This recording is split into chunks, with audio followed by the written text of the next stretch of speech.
I thought it went up like that. Probably. What do I know?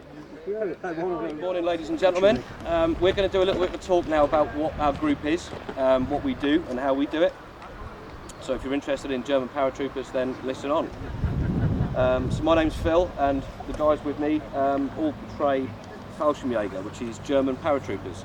Unlike the Allies, the Fallschirmjäger fell under the control of the Air Force in Germany, so reported directly through to the hierarchy to Goering, and not to Hitler or anything else like that. So we're slightly different than what you would see in some other shows in some other areas from that side of it. Paratroopers that the Germans used really did not stay the same. The utilisation was not the same from the start to the end of the war. The inspiration behind using paratroopers came from the Russians, who invented the use of the paratroopers early doors by making their soldiers cling to the wings of an aircraft as it took off and then let go when they reached a certain altitude. The Germans thought they could improve on that a little bit, and they invented the system that they used up to about mid-war, about 43 roughly. So this typical uniform of a German paratrooper in the early war would have been like what Isaac is wearing now. With the exception of the boots, Isaac is wearing everything that you would sort of expect to see at Crete, for example, which was the largest airborne operation of the war and the largest airborne operation that the Germans did. Isaac's wearing what's called a jump smock, the green item of clothing he's got on top of him now. And the jump smock was designed so that you could fill your pockets with stuff. Very deep pockets in the jump smock itself. But that's all Isaac would have. He'd have no ability to carry a rifle, jump out of a plane with a rifle, or any of that sort of stuff. So he'd have a pistol in his pocket, and he'd have some grenades. His harness would be connected to his parachute with one strap, using P38.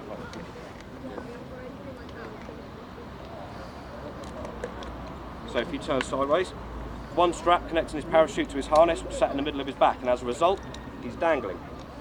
With one strap, you've got no ability to steer and no ability to brake. So you can't jump out loaded with equipment, can't control where you're landing, and when you do land, you've got a bit of a challenge to get yourself away from your parachute. It was quite a complex harness, and it took a little while, certainly longer than anybody would have wanted, to get out of it.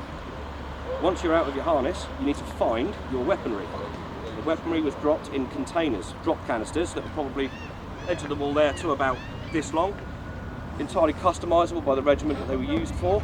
They could contain ammunition, medical supplies, provisions, stores, weapons, anything really. But in order to be combat effective, you need to find your weaponry. So you've got to get to the point where you've landed and you've not broken any bones.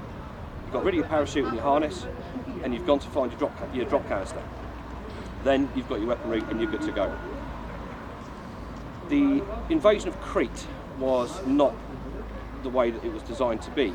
The expectation was that the German paratroopers would be welcomed in Crete, and they weren't. Very, very high casualty rate in Crete, so it very quickly became understood that it was not going to be a tenable position moving forward to use paratroopers in the same way that they had done during Crete. So as a consequence, after Crete, there were no more large-scale airborne operations. There were a few airborne-based operations that are quite well known. Otto Skorzeny was the subject of one, but that's really where it stopped for the paratroopers. Later on in the war, they were used as elite infantry and not jump trained. So by end of 43 really and onwards, 80% of the paratroopers at that particular point were not jump qualified. So they would look and dress in a similar sort of situation to what Max and Luke are now. So you'll notice with Isaac's smock, it's green, and that's where the nickname the Green Devils came from, because of Monte Cassino, and the Allies nicknamed him because of the uniform that he's wearing. Later on in the war, the smock's changed. That's not a step-in smock anymore. This one is known as the dysentery smock. If you need to go and use any facilities anywhere, getting out of that is fairly slow if you've got digestive problems. So that was why it was known as the dysentery smock. And then the only other real noticeable difference in equipment that the German paratroopers had over the infantry is the helmets. So if you keep in mind, the shape of the helmet here is not quite Darth Vader's helmet. The infantry, the Stahlhelm, had much more of a pronounced curve around the edge. It's the inspiration for Darth Vader's helmet is where it came from. But if you've got a big lip on the back of your lid and you're jumping out of a plane, turn sideways, the lip comes down to here, that can snap your neck. So the German paratroopers had a unique helmet where they basically got rid of most of that rim and left a slight sort of chamfer at the bottom edge there. So if you see one that looks slightly shorter than the rest of them in the German forces, it's because it's a Fallschirmjäger lid for that exact reason. Weaponry that they would have used, you've got P38 in your possession, have you not?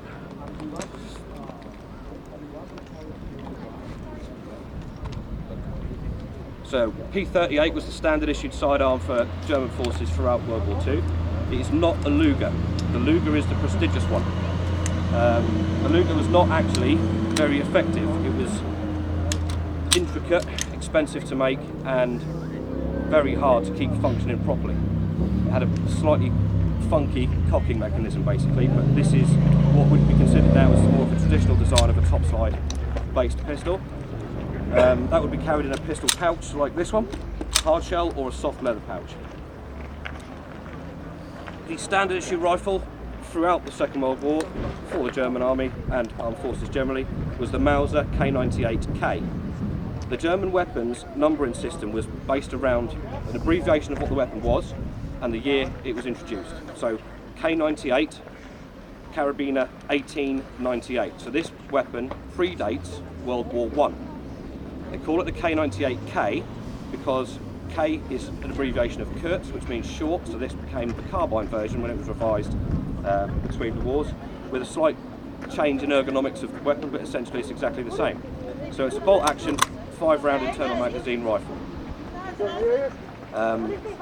There were some other weapons that were introduced to the Germans, specifically Fallschirmjäger, but never produced in enough numbers to warrant any real impact on any battlefields. It was chambered for 7.92 millimeters, so it's a different size to what the Allies were using. It was unique to German weaponry, but common amongst a lot of the German weapons themselves. So 7.92 ammunition was used in the K98K rifle, in the MG42 machine gun, in the MG34 machine gun, and a few others that aren't on display, but I can talk to you about in any detail you like. We don't have an MP40 here, unfortunately, but the nearest equivalent to what we have is a PPSH, which is a Russian version of a submachine gun. On the Eastern Front, if you're a German and you see one of these on the floor, you're going to pick it up and you're going to use it. The advantages over the MP40 in that you can contain 71 rounds of ammunition in this drum, and when you're in Russia, there's lots of these. Unfortunately for the Germans, they didn't really learn any lessons of Napoleon when it came to the Eastern Front, and a lot of the issues that the Germans had with weaponry was due to freezing. So the oils and greases and bits and pieces that the Germans would use as standard issue would basically be incompatible with very in Russia, and subsequently there'd be blocks of ice. So these were really rugged, really easy to make, manufactured to really weak tolerances, designed to be made by lots of people in lots of areas, mass produced, but very effective when they worked. Moving across to the MG42, this one is pretty well known.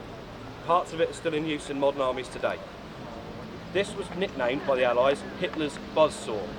So when you've got a submachine gun like the PPSH or the MP40, you can hear the muzzle report of an individual round. Tap, tap, tap, tap.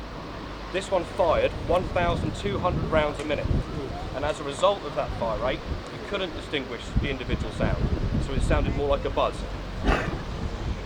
Because it fired 1,200 rounds a minute, you need a lot of ammunition to go with that, and the rounds are not small, so it's heavy. You've got to have a lot of people supporting the use of the weapon, and as you see it here now, this is not what you'd have if you were fresh out of a plane going to an assault position. What it's mounted on is called a lafette. On D-Day, on Omaha Beach, a lot of the devastation of that was caused by the MG42. They had 8 of them with interlocking fields of fire and hundreds of thousands of rounds of ammunition. Operating this as a paratrooper unit, obviously we'd never be able to jump out of a plane with it, it's very heavy, but it would be in a drop canister. And there are two types of ammunition setup you can have. One is belt fed, which is typical.